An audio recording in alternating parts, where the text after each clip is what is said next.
Welcome to the HIA's webinar on registration and licensing of trades in Victoria as at December 2019. My name's Keith Ryan. I'm the Director of Workplace Services and Compliance for HIA in Victoria. What I'll be doing today is talking about the current status of this reform, which has been evolving over the last year and a bit and will continue to evolve. What we'll cover is a quick summary of what's currently happening. Then we'll talk about the new legislation. Then we'll move on to what it means, and finally, some advice on what to do. First of all, currently, what's happening in the building industry in Victoria? We have a situation where in the domestic building industry, many builders engage contractors or subcontractors, subbies. Some builders also have employees who do actual building work. It's important, though, to keep in mind that how you choose to label your relationship with your workers, your trades, isn't so important as the substance of the actual relationship. What that means is that some contractors actually could be employees for some purposes, including workers' compensation, payroll tax, superannuation, and even potentially unfair dismissal. So it is important to keep in mind that what you call someone isn't as important as what they really are. Now, at the moment in Victoria, we have what's called a head contractor model for registration of builders. So what that means in plain English is that if you're working for an owner or a consumer, you have to be registered unless there's an exception.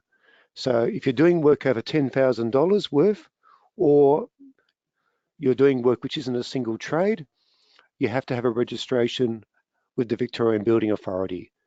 That registration can be a domestic builder unlimited registration, or it could be a domestic builder limited registration. And we'll talk more about that shortly. If your work is less than $10,000, or you're carrying out what's called a single trade, for example, painting, plastering, then you don't need to be registered. However, the single trade exemption is probably going to be watered down over the next few years, as we'll discuss shortly. What that means in practice is that if you're a trade, say a carpenter, bricklayer, plasterer, and you're doing work for a registered builder, and you're not being engaged directly by the owner, you don't need to be registered. You don't need to deal with the Victorian Building Authority. Just a quick warning, we do notice at HIA that there are many people out there who believe that if you're working for an owner builder, you also don't need to be registered. That's simply not correct. In fact, the owner builder is no different to an owner when it comes to the rules for building for them. So if you're a contractor who's doing work for an owner directly and your work is over $10,000 of value, you pretty much have to have your own registration. Okay, let's talk about the new legislation. Last year, the Victorian government passed in Parliament a bill which provided for registration and licensing of trades working in the building industry. That law is effectively given effect by a brand new set of offences. There's two key offences. One is, first of all, it's an offence to work as a trade on a building site if you're not registered or licensed. And the maximum penalty, that's the maximum penalty if you get taken to court, is 500 penalty units, which can exceed $80,000. Now, it's important to note that that offence will apply if your trade is what's called a prescribed trade, which we'll explain shortly. But if your trade's prescribed or regulated, under this law, in the future, you'll have to have registration or a license. The second important part of the offence is there's an offence for builders who are, and owners, mind you, owner builders, to have a trade working on their site if they're not registered or licensed. And the maximum penalty for them is 500 or 2,500 penalty units if you're a company. So the maximum penalty can be for a company employing an unregistered or unlicensed trade can be over $400,000. There are exemptions though for apprentices. They don't have to have a license or registration. Now you'll see from the heading I've said it's from September 2020 or potentially mid-2021. Now that's important. The new offences start having effect from September 2020, but they only have effect if there are prescribed trades. If no trades are prescribed, these offences don't apply. Now, timing. We do know that this reform will be implemented over many years. As I've mentioned, a trade has to be prescribed for the new offences to have any effect. It's also important to note that when a trade gets prescribed, there'll be a 1-year grace period. That is a 1-year period where you can apply for a provisional or full registration or a provisional or full license. Then there'll be a further 5 years where if you have provisional registration or a provisional license, you have 5 years to get the qualifications or experience to get a full registration or license. Now we have some more detail about the actual timing and staging, and that's been provided by the Victorian Government. And on the next page, I'll show you a slide which has been published by the Victorian Government on the Engage Victoria website. And you'll see from this that we're given details of which trades are going to be registered and licensed over the next 5, 6, 7 years. And the big announcement the government made recently was that stage 1, the trade to be first prescribed will be carpentry. And you'll see in the table that it talks about an application period of 21 to 22 and provisional registration licensing for 22 to 27. What that means is that this slide suggests that the government is telling us that sometime in 2021, the new offences will start to have some effect with the 1-year grace period starting. And from sometime in 2022, if you're a carpenter, you better have a registration or a license or you won't be able to legally work on a building site. Now, it's also important to look at the other trades which will be eventually licensed or registered. And we can see that stage 2 includes bricklaying and block laying, waterproofing, wall and floor tiling, concreting, painting and decorating, installation work, and plastering. So from sometime in 2022, those trades will have to start applying for registration or licenses. There's also a third stage, which includes solid plasterers, roof tiling, glazers, evacuators and earthworks, landscaping and demolition. And then stage 4 is floor finishers, trades involved in swimming pools and spa building, as well as other minor building work. And stage 5 is the high-risk work, which is already licensed under the OH&S Act.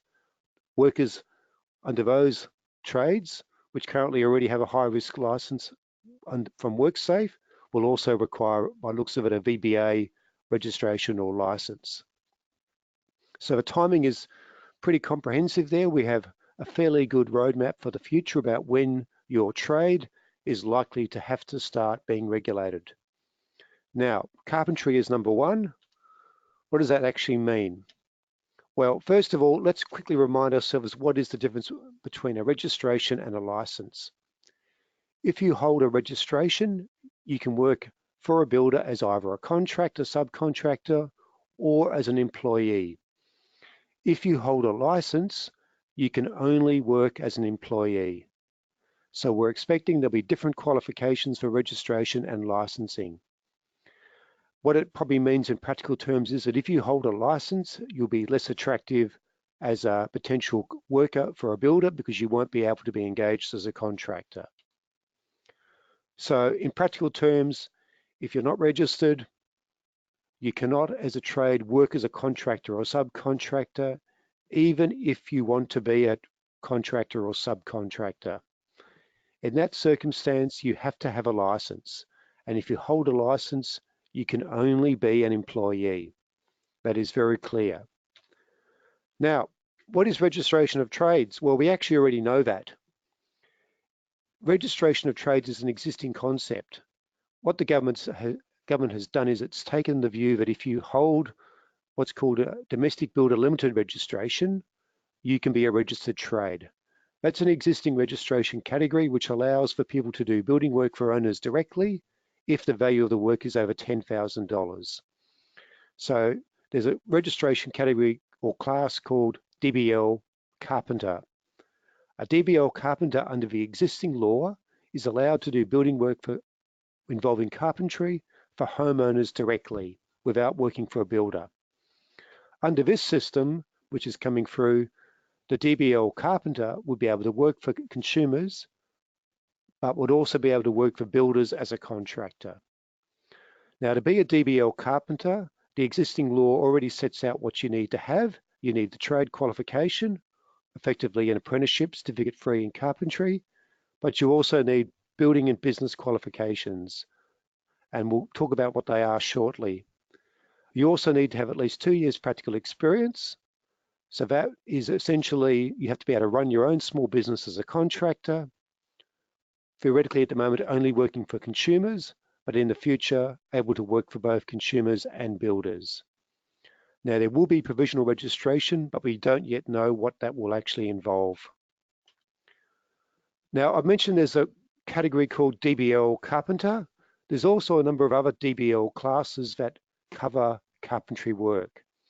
There's a domestic builder limited to the construction of non-habitable building structures, sheds and the like. There's a domestic builder limited to the construction of gates and fences.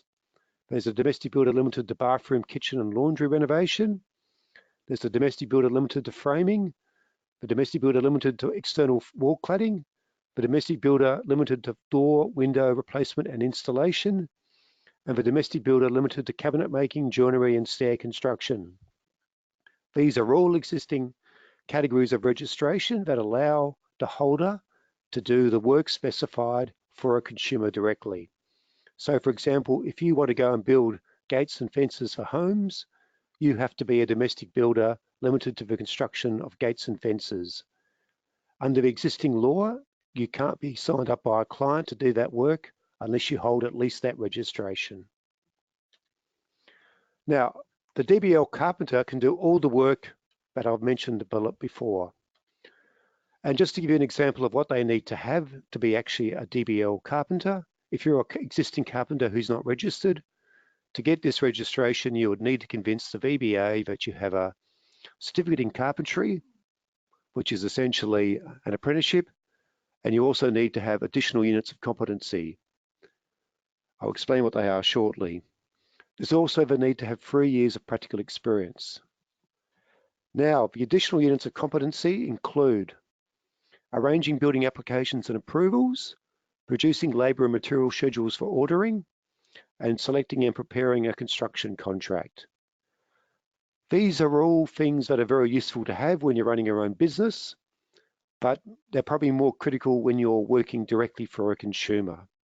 However, under the registration of trades proposal, if you don't have these additional units of competency, or you can't convince the VBA that you've got equivalent experience, you pretty much cannot get registration as a carpenter. What about licensing? What do we expect licensing will involve? Well, we don't yet know. The government has to tell us. But my suspicion will be that you'll need the trade qualification, but you won't need the building and business qualifications. So what you'll need to have probably is the certificate in carpentry, and that's probably it. You won't need the contract courses, the building approval courses, the estimating courses, and you probably won't need the practical experience because otherwise an apprentice would not be able to get a license when they finish their apprenticeship. So effectively, I think you can say it's probably likely that it'll be much easier to get a license. But that means that it'll be also probably a secondary type of trade approval because you won't have had much experience and you would have had less training than a person who's now a registered carpenter. And keep in mind that if you're licensed, you can only work as an employee. So what does that mean in practical terms for carpenters? You're probably going to struggle to get registration if you can't satisfy the existing requirements to be a DBL carpenter. But if you accept a license and that's it, will you find an employer? You need to remember that in the domestic building industry, most builders rely on carpenters who are contractors. They don't have the capacity to employ people. And despite the government saying that you have to be only an employee if you're licensed, the simple fact is that builders will not start employing people simply because they have a license. We may find that we lose a lot of trades who can't find an employer. Okay, so what to do? Well, we obviously need more detail, first of all. We're expecting the impact of this reform will start in 2020, and that's because you don't really want to be waiting until sometime in 2021 to start applying for your registration. The simple fact is that if you're a carpenter who already has the experience and skills, or are pretty close to having those experience and skills to get your own registration, you might as well start doing it now. Why wait? Now that you know for sure the government said carpenters will be registered and licensed first, you might as well start looking at getting yourself registered if you think you can get there. If you don't think you can get there, but you think if you do some more training, you might get there, now is the time to start talking to people about getting that help. HI has people who can help you. We have business development reps who can help you. We have training teams that can help you. We have the workplace services team that can help you. Don't hesitate to contact us and get some advice. Now, the other thing to keep in mind is that you may hear about companies that offer you a service of helping you to get your registration. Some of those companies are quite reputable, some are not. In particular, there are some companies out there who provide a service for what's called mutual recognition. Now, mutual recognition is a government reform which has been around for 20 plus years, which allows for people who have a license or registration in one state to automatically be recognised in another state. And to give you a bit of background, in Queensland, South Australia and New South Wales, they have a form of trade licence which is going to be the equivalent of the Victorian DBL carpentry. Now, there's a view out there that those trade licenses in those states are easier to get than the Victorian registration DBL carpenter. So you may have people suggest to you that you go to particularly Sydney or maybe Queensland and get yourself a trade license there, and then come back to Victoria and get your DBL carpentry. Now, that is legally permissible, but just be careful that, keep in mind that the VBA has over the years been aware of a number of people who've tried to become builders using that system, where the people who've assisted them have, to put it bluntly, sometimes helped fill some gaps with documentation that may not be legitimate. And so if you go through mutual recognition, you may be identified by the VBA as being a person who may not be legitimate. That could be very unfair, but that's a risk you need to be aware of. We also know that there are some entities out there that provide assistance to people to get mutual recognition who have allegedly produced fake documentation. Obviously, that's extremely dangerous and could lead to you not only losing a trade license in the state where you first get it, but also then losing registration in Victoria or being barred, and maybe even being charged with making a false statement. So you do need to be very careful. Other things that we need to know about with the new registration reform will be, how will the work actually be defined? Are all carpenters going to need to have some form of registration or licensing? We don't yet know for sure, but when you look at the table that I showed you before from the Victorian government, it looked pretty comprehensive. So I think at the moment it's safe to assume that if you're going to be doing any carpentry work in the future, you'll need some form of registration or licensing eventually. We also don't yet know what provisional registration will look like. Will you get provisional registration if you have a trade qualification but nothing else? Possibly, but we don't know that for sure. We also don't know how the VBA is going to manage the workload to register or license all the carpenters who are going to need to get this approval. Most importantly, we don't actually yet know how this is going to be enforced. We already know that the existing builders registration system, particularly when it comes to owner builders and building work without permits, is pretty much not enforced. So it's going to be quite likely that if registration and licensing of trades commences, it's going to be very hard for the government to make sure that carpenters working on building sites actually do have the right approvals.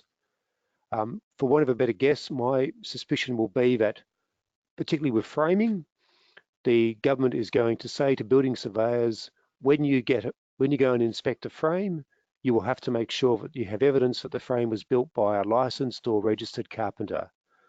So I suspect building surveyors will get that task. But how will it work in other ways? We don't yet know. We also don't know what happens to labourers. Are they going to be outside this system or not? Keeping in mind that making someone a labourer could be seen as a way of getting around the registration and licensing system, I suspect it will be very hard for labourers. They may find themselves being treated as being carpenters or another trade. So that could also be a broadening of this reform. So advice for builders. Well, look, the advice for builders is pretty straightforward. If you're currently using trades as contractors, you may need to think about whether or not those trades will actually hold registration in the future. And we're also telling our builder members, make sure trades know this reform is coming. And we have many members who have been telling our trades about this, and we are getting quite a few queries. But now is the time. If you're a builder, you're contracting with trades who are carpenters, you need to tell those carpenters, start thinking about registration, because if you don't, you might find yourself out of business. What about advice for trades? Well, if you're a carpenter, the advice we can give you is very straightforward. If you're a carpenter who's currently working as a contractor, effectively running your own business, if you want to have that business running from 2022, you really do need to start looking at getting your registration sooner rather than later. Get advice. Can you get registered?